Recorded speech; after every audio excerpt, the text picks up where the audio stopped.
এত বৃষ্টি হচ্ছে একটা না, কি যে করি। পাশ থেকে অটোতে আরেকজন বলতেছে যে জানো না এখন পূজার সময়, বৃষ্টি তুমি জানো না এখন পূজা হয়, এখন তুমি জানা জিনিস বলো, প্রত্যেক বছরই তো পূজার টাইমে বৃষ্টি হয়। মুসলমানের বাচ্চা বলতেছে নাউযুবিল্লাহি মিন যালিক। ওদের কষ্ট দুঃখ। 31 নম্বর সূরা সূরা লুকমান, আল্লাহ সুবহানাহু ওয়া তাআলা শেষে বলতেছে আউযু বিল্লাহি মিনাশ শাইতানির রাজীম, ইন্নাল্লাহা ইনদাহু ইলমুস সাআহ। কিয়ামতের জ্ঞান আমার রবের কাছে আছে, আল্লাহর কাছে আছে, গায়েবের খবর। ওয়া ইয়ালামু মা ফিল আরহাম ওয়া ইউনাজ্জিলুল গায়স, বৃষ্টি দেওয়ার ক্ষমতা, বৃষ্টি কোথায় কিভাবে দিবে এটা রবের কাজ।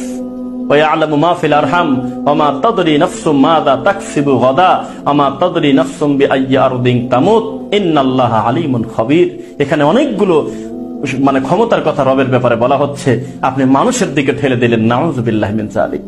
মুমিন কখনো এই কুলক্ষণে এই সমস্ত কিছুতে বিশ্বাস করে না যে আপনার রব দিচ্ছে বৃষ্টি, আপনি অন্য ধর্মের পূজনীয় জিনিস লাগিয়ে এনে আপনি লাগাই দিচ্ছেন। আস্তাগফিরুল্লাহল আযীম।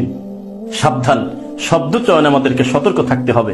শিরকি বাক্য, বিদাতি কথা, কুফরি শব্দ হয়ে যেতে পারে আমাদের বিদ্যা না থাকার কারণে। ওয়ালা তাকফু মা লাইসা লাকা বিহি ইলম ইন্নাস সামআ ওয়াল বাসারা ওয়াল ফুআদ কুল্লু উলাইকা কানা আনহু মাসউলা। খবরদার, যে বিষয়ে বিদ্যা নাই, জ্ঞান নাই, সে বিষয়ে কথা বলবেন না, সে বিষয়ে মন্তব্য করবেন না। আপনার চোখ, আপনার কান, আপনার অঙ্গ প্রত্যঙ্গ প্রত্যেকটা